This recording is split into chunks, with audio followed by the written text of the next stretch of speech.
Hey Track Gang, what's going on in this week's episode of the Boeville in Newtown? Well, it's right over here. Stand by and we'll get into what's happening this week.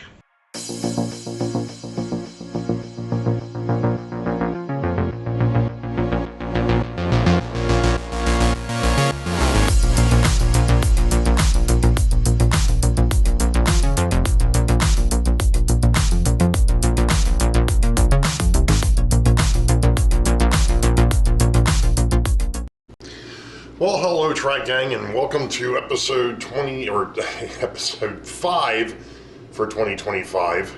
And of course it's Amherst weekend and I'm not there. Sorry. Couldn't make it this year. Multiple things, obviously. And then I tell you what, the time is just flying. So maybe next year. We'll see. We'll see how things go. I did want to bring in or update a couple of things here. First off, between the 3D printing and the airbrush, I have, I guess, gotten a new energy, I guess. Don't want to work on this railroad. I guess I got to a point where I was at a funk, where I didn't feel like I was accomplishing anything, which I really wasn't. First off. Second of all, things that I was trying weren't working. Case in point, something I'm going to go over here in a minute, but I kind of figured we'll go ahead and we'll chat here real quick while I've got my locomotives in the back drying, because I've now got the front painted and the air vents painted on the sides. Still trying to determine what I'm actually going to do, if I'm going to paint the fans a different color on the top, but you guys will catch that when I get done. Hopefully that will be before the end of this video, or maybe it will be at the end of the video, who knows. But yeah, I mean, I've got a new energy now. I've got something to come down here and futz with. And to be honest, I've probably got 3 or 4 different projects going on at the same time. Why don't you just focus on one and get it done? Well, see, now there's the problem. I've got paint drying on the locomotives. Once the locomotives are done, then I'm going to switch over and start playing around with the cabooses. That'll probably be yet another video. I'm not going to probably show those now. Like I said, I got them all cleaned up. They're ready to go. There were some interesting comments, too, on that last video about how in the heck do you glue resin? And Grandpa Rails, JD, had mentioned that he had heard somebody talk about using lacquer thinner. And I'm like kind of scratching my head going, I don't think I've ever heard of that being used as a glue, but okay. And no, I don't have any lacquer thinner, and I'm a long ways away from wanting to glue those cabooses together. So, yeah, that's another project yet. But okay, so I've got the locomotives, I've got the 3D prints. So there's two projects, and I picked up some stuff the other day to work on the hill. There's now three. Three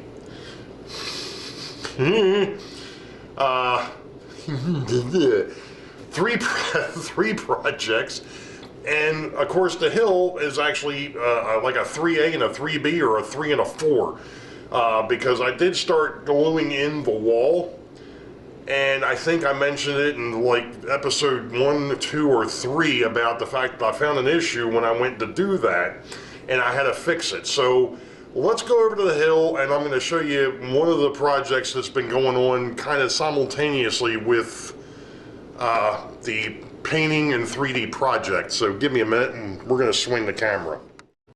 Okay, I know it's probably not going to show up real well on the camera, but if you look underneath of the wall over here, you'll see that there is a little bit of white, and I'm actually going to pick up one of these pieces because they're not glued in yet. In fact, I got some of the compound on the bottom of that wall. Dang it, I didn't want to do that. Okay, I realized that there was a slight problem, and it was more or less over this way. And that was the fact that there was a serious gap between the sub-road bed for the main line and the hill. And what I ended up doing to fix that was I put some spackling compound in there. Now if I slide this wall back in here, you'll see that that gap doesn't show up. Now the reason why these haven't been attached yet is the fact that I was really waiting for everything to dry before I went ahead and did that. So that area is pretty much done. I'm going to go ahead and paint this down here first before I put the wall in. Obviously, you don't want to put the wall in there and then try and put the paint in there. So that'll be one of the things that I've got to do over here. Now, let me go over to my other little project here. Alright, I'm going to scan this thing back out if I can. Nope, no, that's the wrong way, dum-dum. That way. Alright. So, a couple weeks ago, I went ahead and ordered up some trees through Amazon. Now, these are, I mean, these aren't the greatest of things, to be perfectly honest. They're from Amazon. Let's be honest. But when I went to put this in place, which is over here in front of the tracks, I was like, yeah, I have no way of planting this thing. This is a bit of a problem. Not to mention the fact that these things are probably maybe 1.5 inches to 2 inches tall. Alright. Well, how the heck am I going to fix this problem? Coffee stir, anyone? So now what I'm going to do is before I do anything with these, I'm going to paint them, obviously, so that I can hide them a little bit. But then I'm going to start planting them, and I'm probably going to need another package of these. It's like a package of 60. I'm probably going to need at least one, if not two more packages of these things. But this will be a decent start. I can put some up top, and then I can put some out here down towards the bottom, and the ones down towards the bottom, I can actually cut the backs of them off, and I can put them in place, and then I can take some normal lichen and put it in behind them. And then that will create that distance that I'm trying to create over here. The issue is once you got up to the top, the way I went ahead and carved this wall, or this mountain, or this hill, there was just no way that I was going to be able to get these to do what I want them to do. I'm also probably going to end up having to trim off some of the branches on the backside so that I can get them in closer. That'll be one thing. Now, one of the other issues that I have over here, and I realized it before I put the wall up, there is a gap back here. Now, another thought that I've had with this, two things actually, is I've got the rock molds, and I could probably put those just over top the wall, bring the trees down to them, and then the trees would go from the top of the rock wall, or the top of the rocks to the track. That could be one way of doing it. I may end up just taking a couple of those rock molds and just kind of sliding them in here, and then putting the trees in, you know, so on and so forth. I'm going to have to play around with it. This is one of those things. So we're steadily making progress down the hill, getting closer to being able to work on the dam, which I know has been one of those things that keeps coming up every so often. I think Doug over at Forever DC is one of the ones that mentions it from time to time. Hey, when are you going to get back to work on the dam scene? We're getting there. Hey, look, Rome wasn't built in a day, you know? But there is still things that I have to do over here too yet to get this area ready for whatever it is that I'm going to do, and I'm still not 100% sure what I'm going to do with as far as water effects.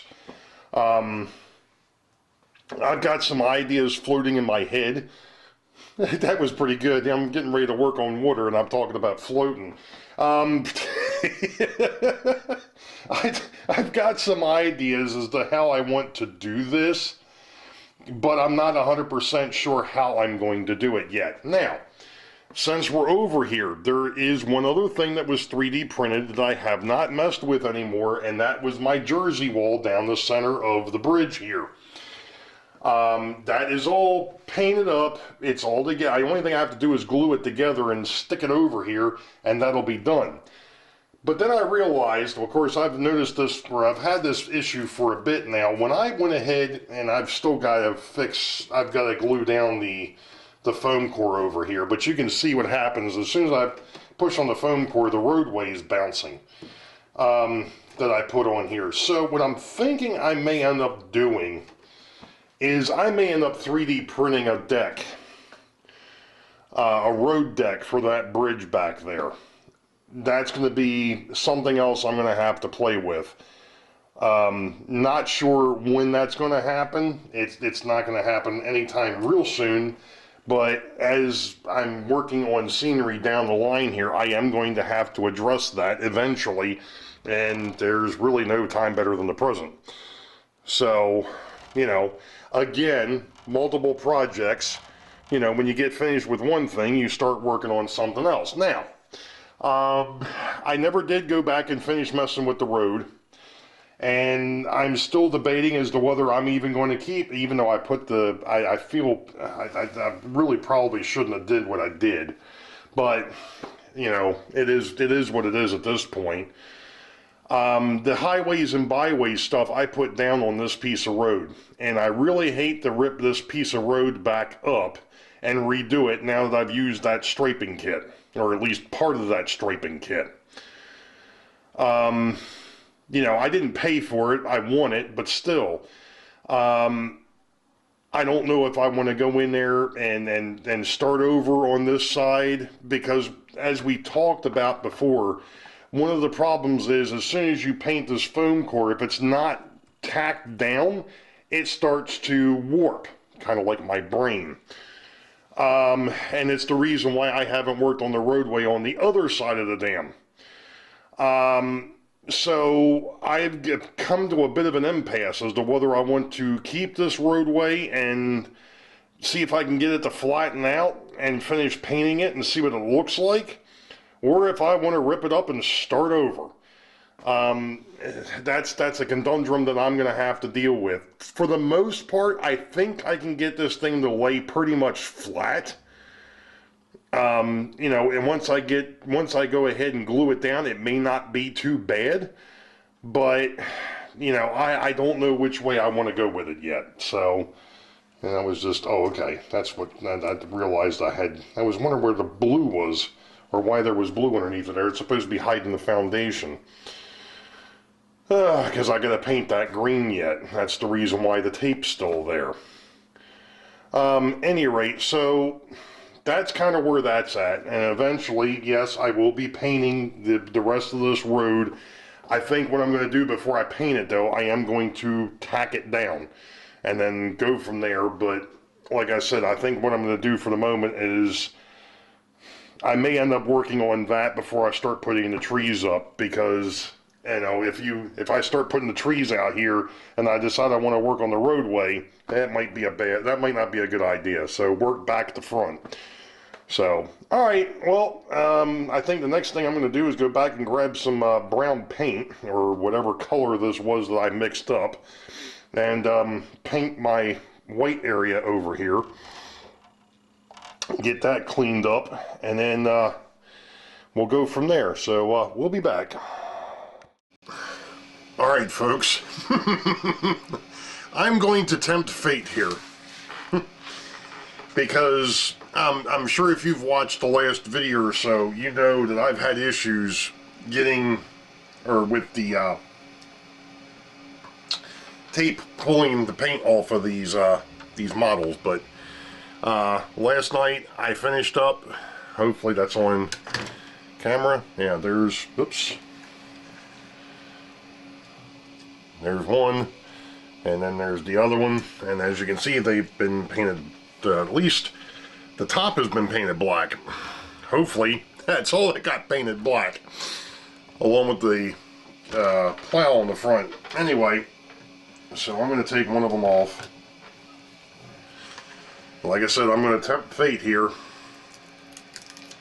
and hope that I don't peel any of the paint off as I'm doing this. In actuality, I don't need it on the board. And I'm going to try to keep this on camera as best I can.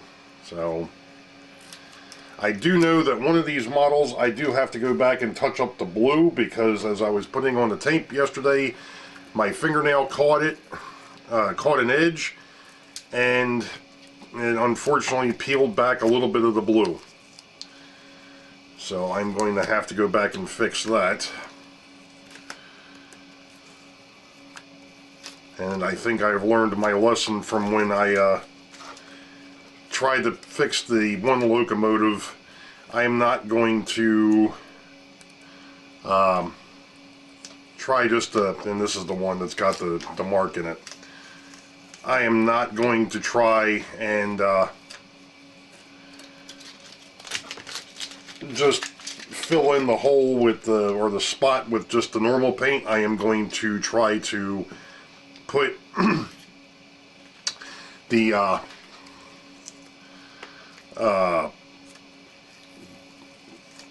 primer back in and then paint over top of that. And this freaking looks awesome. Wow. And I'm not sure if it's really showing up well on screen, but that is silver. And that is what I had tried to do once before, but this time it worked. That is 4 drops of, or I'm sorry, 4.4 ounces of titanium, or not the titanium, it's the iridescent white, and then 1/10 of an ounce of gray. And that's how I got the silver, and that actually has a reflection to it. It actually looks like silver. I'm not sure if it's showing up that well on camera, but, and there is the mark that I was talking about that I gotta fix. That is freaking cool. I love that paint. This is what the B&N is going to consider its phase 2 paint scheme. So it's a blue nose. But that is awesome. That freaking turned out perfect. Holy crap. Sorry. I amaze myself sometimes because I'm, like I've said in the past, I'm not exactly an artist by any stretch of the imagination. And the funniest thing of it is when I originally came up with what was supposed to be the phase 2 scheme, let me show you something. I printed it out using Excel. That was supposed to be the phase 2 scheme. And then I realized it wasn't going to work well on the locomotive, number 1, and number 2 with the decals that I got from John number 2. That there isn't quite enough area for it. So, you know, we went ahead and basically came up with a different phase 2. That may end up being phase 3. Who knows? Let's see here. See if I can find a spot to start peeling some tape. And this one here, the damn tape decided to rip. Got it. Nope. It ripped again. Alright, well, we'll just have to try and pull it from the backside then. There we go. There is only one issue with doing this the way I've been doing it. That was nice. And that's the fact that you do go through quite a bit of tape. Now, when I did this, when I did the top, I did not bother cutting the tape. And I probably should have, because everybody knows that painter's tape is not perfectly straight on either edge. There's a little bit of fuzziness to it.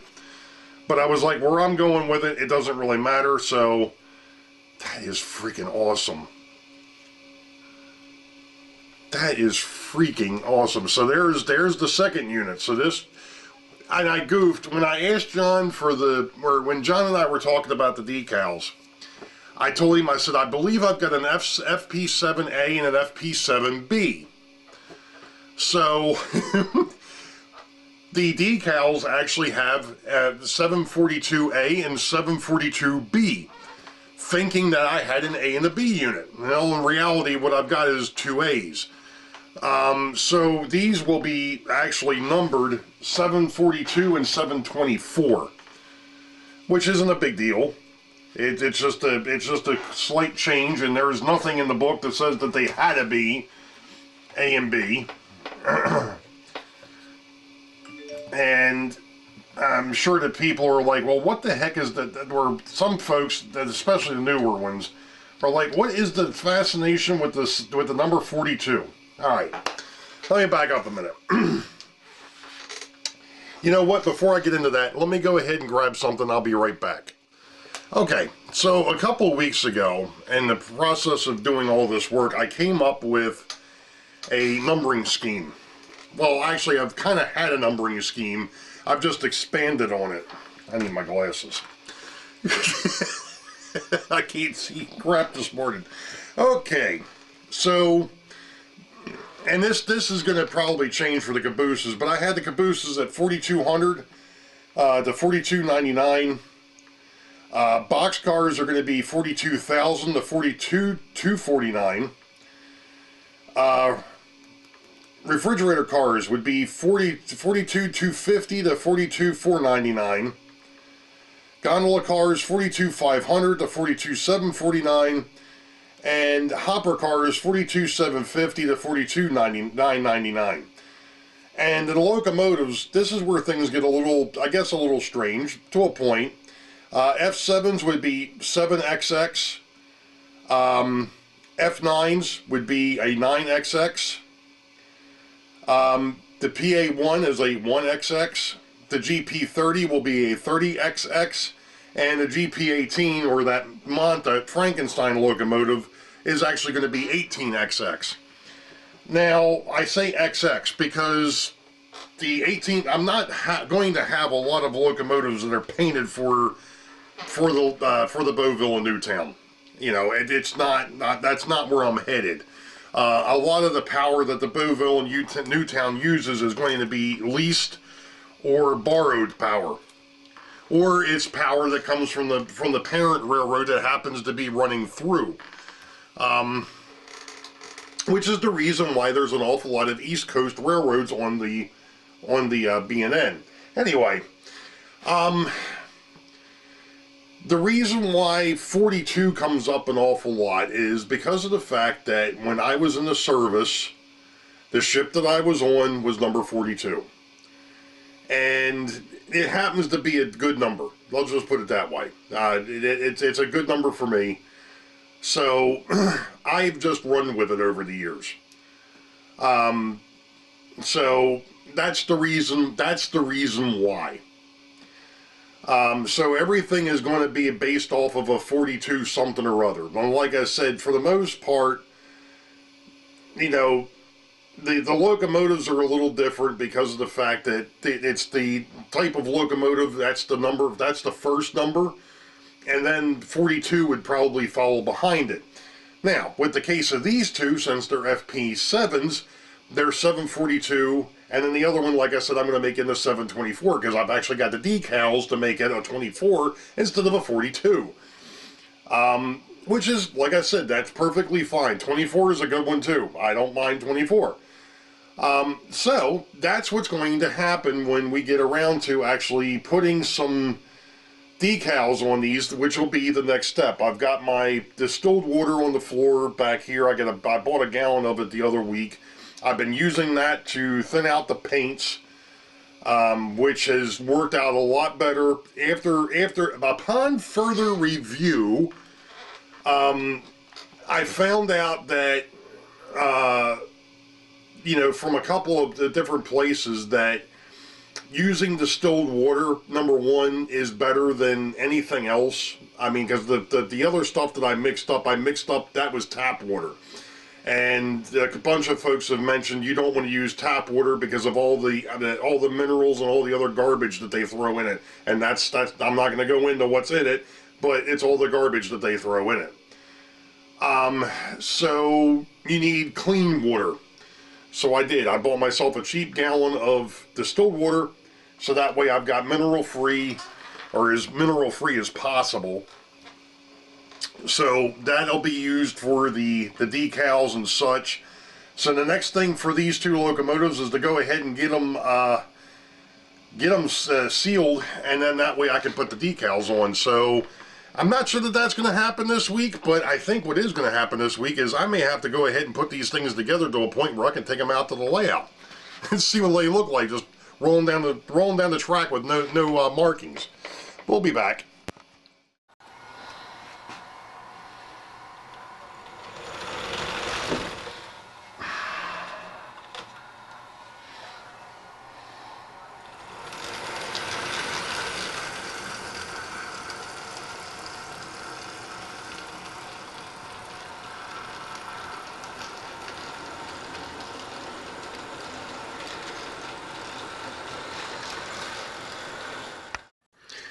Alright, track gang, well, I did not get anywhere near as done as as far as I wanted to. I did get, and as you can see, I've got paint cans up here trying to hold down the foam core, because I did glue that in place so I can hopefully get that painted so I can start working on the scenery up front. The other thing is, I had to wait for the two locomotives. They have to, that paint, I'm pushing this away. The paint has to cure for 3 days, minimal, before I can put the gloss coat on, so I can put the decals on, and then I can dull coat. So I was waiting for the paint to cure on the two locomotives before I moved forward. I also started, or at least tried, to primer coat the two, or all three of the cabooses. Well, that didn't go as planned. I'm not going to show it because I'm a little ticked off with the whole thing. Went and sprayed them, and I can't see the primer. So I don't know if it just needs a second coat, and I haven't had a chance to really get back there and mess with it. I had meetings most of the day Wednesday, and well, actually I had a doctor's appointment Wednesday morning, and then Wednesday afternoon all the way until 11, quarter after 11 last night I was in meetings.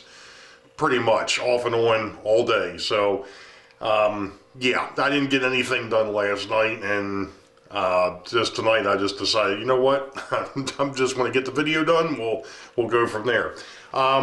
There is the Timonium Train Show this weekend, February 1st and 2nd, up at Timonium, which is obviously right around the corner from me, and it's right around the corner from Joe. I'm pretty sure that Joe's planning on going. At this point, I am planning on going. I just have to figure out some things, but I'm working on that. So, we'll see how it goes. I do plan to be there. If not, I will let everybody know via community channel, and we'll go from there.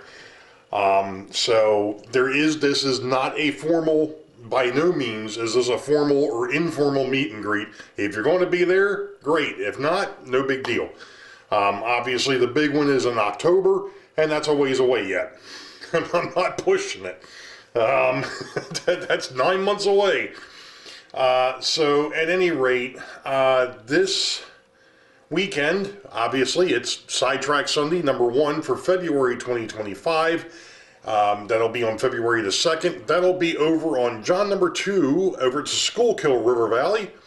I'm not sure what he's got planned, but I'm sure we'll find out what he's got, and we'll go from there. So, you all know the deal. Wait for the high ball. Green tracks ahead. Be safe. God bless. We will catch y'all next time. See ya.